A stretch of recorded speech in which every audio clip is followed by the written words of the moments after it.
Hi there, welcome back to another episode of the Achilles Twins Travel Show. You're listening to the local series where we talk about the country and its culture with locals. And today, we will talk about Sierra Leone with Joseph Pidia. Sierra Leone is a country in West Africa on the Atlantic Ocean. It's known for the white sand beaches, and the capital city is Freetown. Hello, Joseph, and thank you for joining us today. Thank you so much. Yeah, you are welcome, heartily welcome. Yeah, thank you. And how is the weather now there? It must be really hot outside. Here in Sierra Leone, it's a rainy season. We have two major seasons here. Actually, the dry season and the rainy season. The dry season is always hot, high temperature also weather. But this is rainy season. It rains even early this morning. It rains a little bit, so the weather is cool. Yeah, it's not just clear. It's a bit damp, but it's nice. It's nice. The weather is too cool. It's nice. In rainy season, it rains pretty much every day. Sometimes maybe like in the month of August, we expect rains every day. July also, but it's natural. It's nature. We don't have control over it. So sometimes it rains in the morning. Sometimes it keeps the whole day without rains. Maybe at night it rains. So that is it. Well, the fact remains in the rainy season, rain is always expected.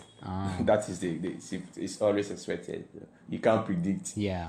whether it can rain this morning or so, but yeah. So that is the rainy season. But in the dries, entirely you can go with a more like February, March, no rains.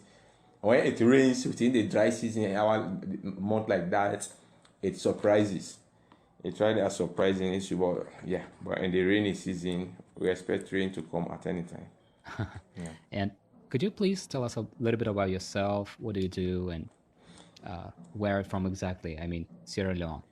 Yeah, I'm Pidia Joseph Allieu, a college graduate, university graduate, a Sierra Leonean staying in Kenema, eastern part of Sierra Leone.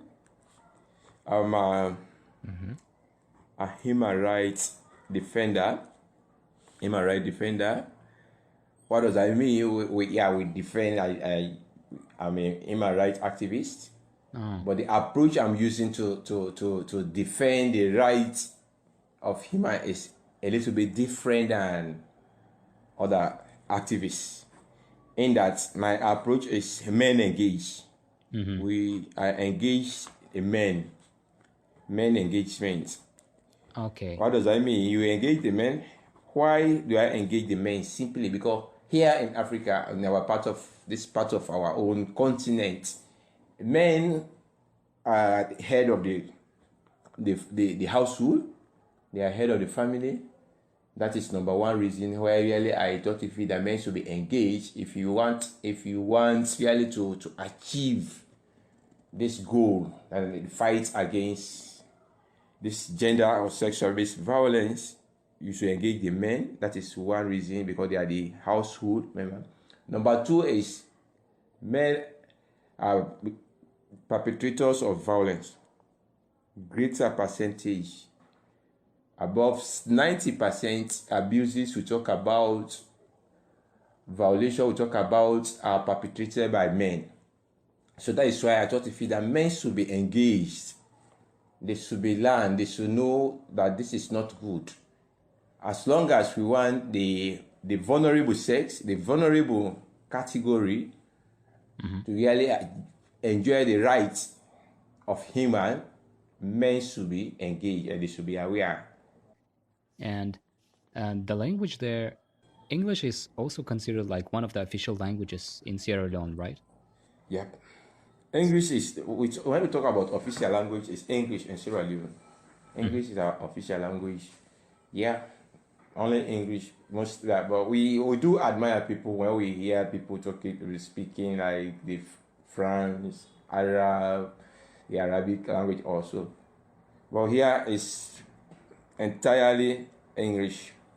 From English now you come down to our local dialect. We talk about the Creole, that's the Pidgin language, close to English. Then we come to like my own tone, the Mende. Yeah. Yeah, which is our native language. Yeah, so but English is our official language here. When you work in any of the offices, we expect you to really speak English.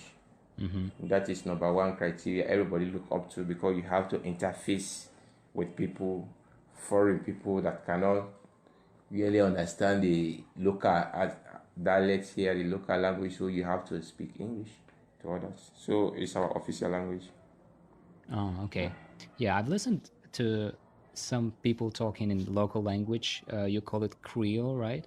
So some parts Yes. still I could understand. I mean, for example, Audibody, like, how are you? Uh, Yeah. Yeah. yeah, some parts Yeah. still can understand. That is it. How the body, yeah, is it? How are you? How is it that the person want to know your health? How the body? The Audibody. body is your body. Just like I say, it's a pigeon. Is derived from you. That reminds me of the slave, the abolition of the slave trade. You know, from people from the slave. When they brought them to Africa, they kept them in Freetown. So they were like different people from different localities. So yeah, they were looking for medium for communicating among themselves. So there comes this pidgin language, the Creole. So you can find out that Creole have so many, even the local language, like even in Yoruba, we have Yoruba and Creole, because from people from Nigeria were among those that we are taken to the shore of Sierra Leone. So sometimes it's not very much difficult to understand Creole, to hear Creole, if you can speak English here. I see. And what's the common way of greeting people there? And how do you say hi? Like I say, Sierra Leone, we don't mind much. So I had to say hi in Creole. You can say hello, how Yeah. you do, yeah, how the body. That is just common way of opening conversation between you and another person or persons.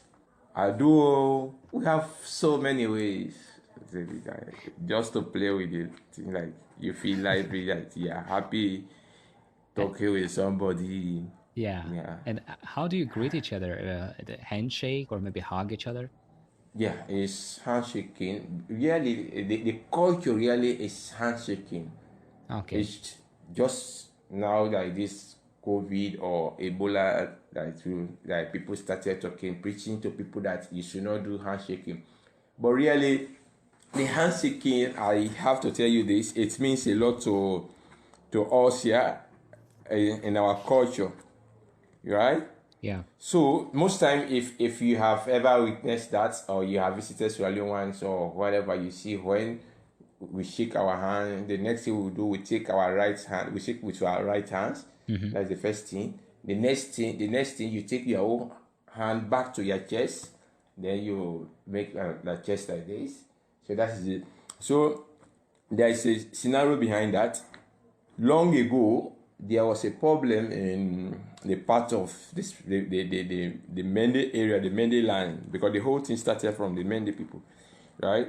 There was like something like conflict or so, which I cannot explain. Definitely, I cannot explain everything now. But the thing there was a misconception between people, among people living in that area. So the only way you can identify your brother is by it was through by that. Like you and Hussein, is it your brother?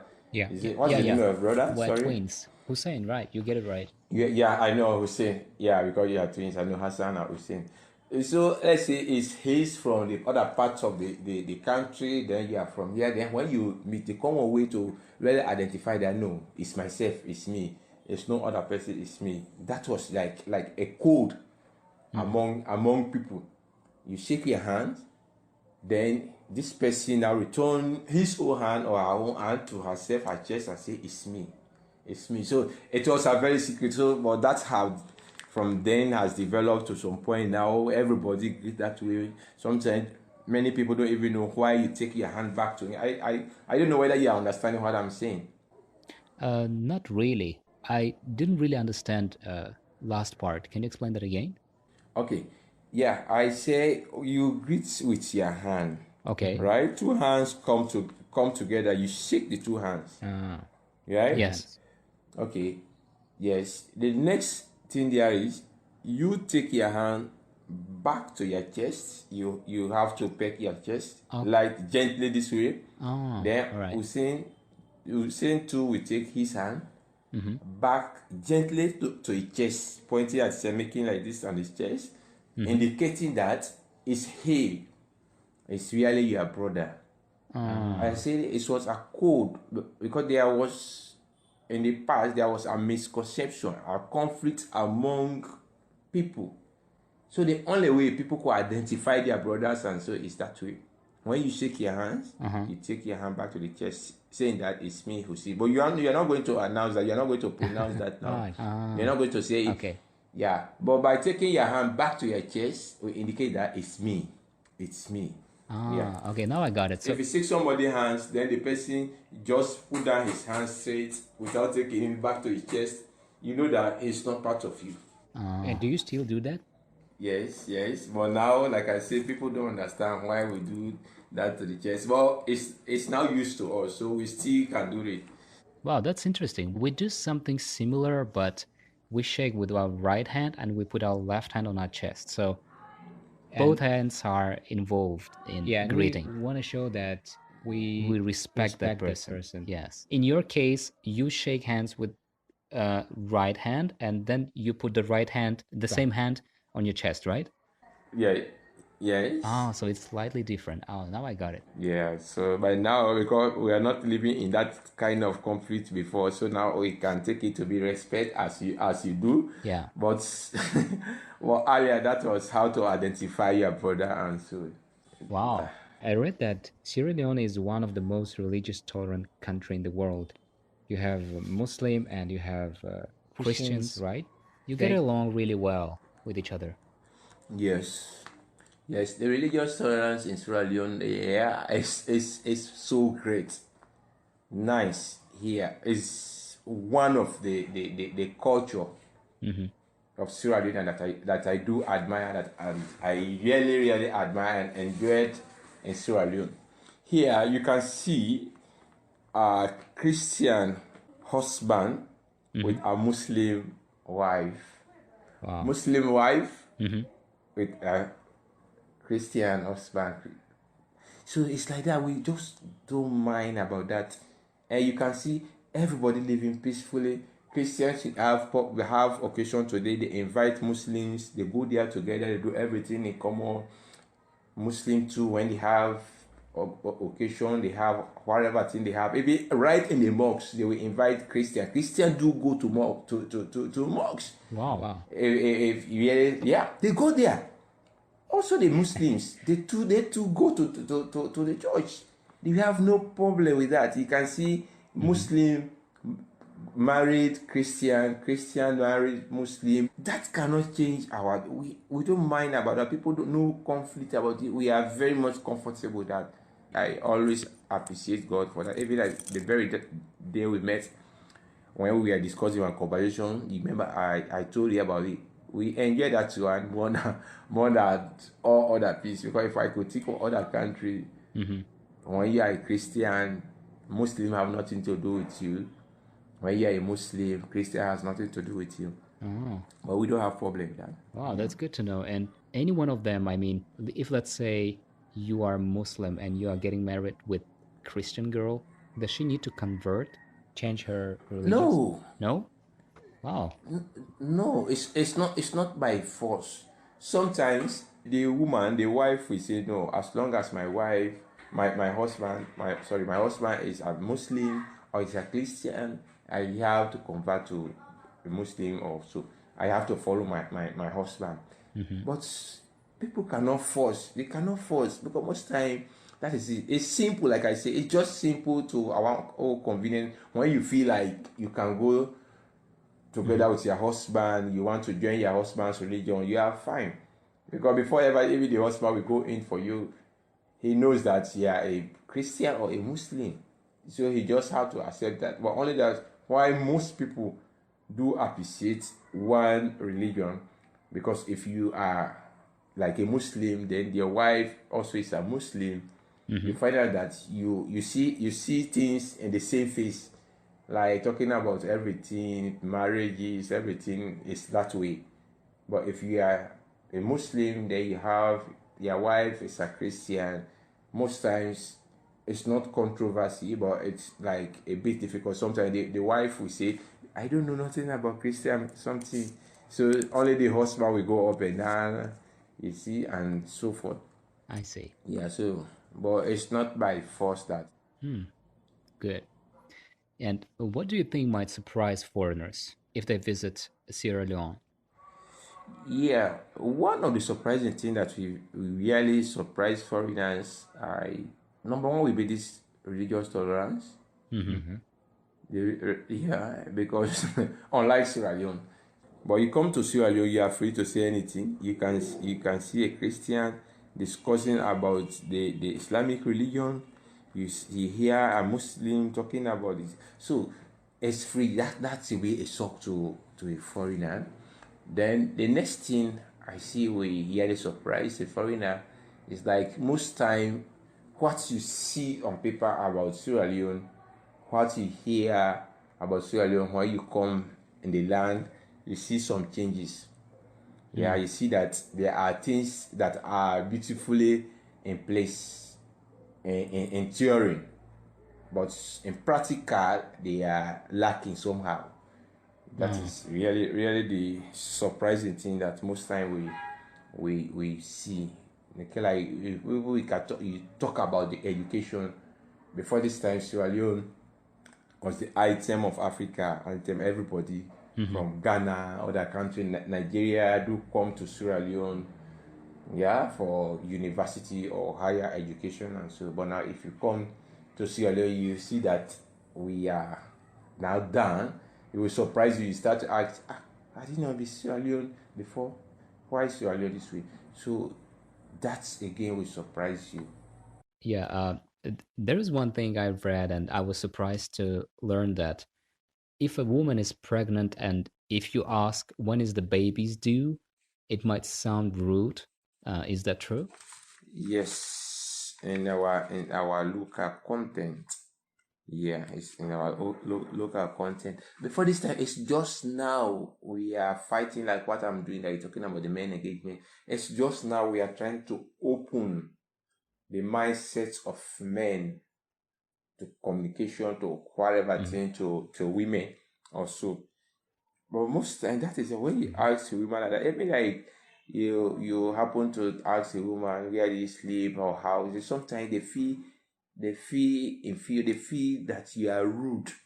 It's most time when you are talking to them, is you have to know how really you can engage them. More like people that are older than you. Sometimes your age group we see that yeah, it's simple, it's mine because you are of the same age. But other people, you don't just ask them all sort of questions. Oh, okay. If you could choose three aspects of your culture to put in a time box for the future, what would you put in it? First, we look at equality, gender equality. Yeah, we very much key. We have gender equality in the box where we we try to see how we can reach to that. Then from the equality again, these are all connected to equality I'm seeing. Because like here, our culture really deprive women to own property like land, assets, for them to have right to own assets. Yeah, that will be number two. We have okay, to own property. You can see that some tribes still in Sierra Leone have that belief that a girl child should married at the age of 12, 14 or so. Yeah, so it's good we come together. Yeah, we change that. Yeah, that marriage line. Yeah, you said getting married in 12, 14. Yeah, at the age of 12. Is it still the case? I mean, people still get married at that age? Some tribe. I will not just because this is I will not just. It's happening, but like now, since we are now doing the campaign openly every day, we are on here talking about it. It's not open again like before, but some people do it. They are still doing it.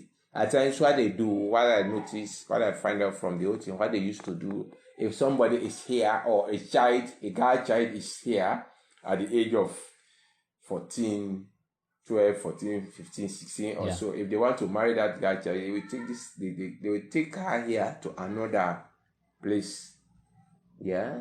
Either to another country, nearby, or another chiefdom, or another district nearby where people don't know. So they will just go there, they do their marriage, and just like that, maybe the person will just, even like somebody from another district will come and marry quietly here with that underage, then they go. So people out there now don't know the age of that person. If you are trying to say, they will say, oh, she's of that age, she's of that age. So it's still a problem. It's still a problem. So we really need to see how we can get that run. Yeah, we read that the marriage is a sign of maturity. Yes, that is it. The marriage by law, you should marry somebody. So yeah, when matured, fully matured after 18 years. But then again, the law contradicts somewhere. That is why we are even saying this. The other law by 1961 or so constitution is saying that the child will marry with the concession of the parents. Where this other new law is saying until that child is above 18. But the first one, the old law is saying from 14, 16 or so, but with the concession of the parents. So you can see some people are going with the consent. They are going with the concession. As long as the parents are okay, then she will marry. She's ready to marry. Yeah. And what do you think? What is the best time to visit Sierra Leone? The best time to visit here, we start from December month. December, January, February, March, April. I can say April and May. Most May, because by then when it's dry season, right? Yeah, it's dry but not too hot. Yeah, it's dry. It's dry season but not too hot. December is not too hot. January is not too hot. So you can walk around. The climate will not disturb you so much. The ecosystem and the biodiversity too will be nice. I see. Yeah. And what do you think would be the best gift to bring from Sierra Leone? Something that would represent the culture, the country. Yeah, here there's a kind of cloth. Most time cloths, it's cotton, whole lot of cotton cloth.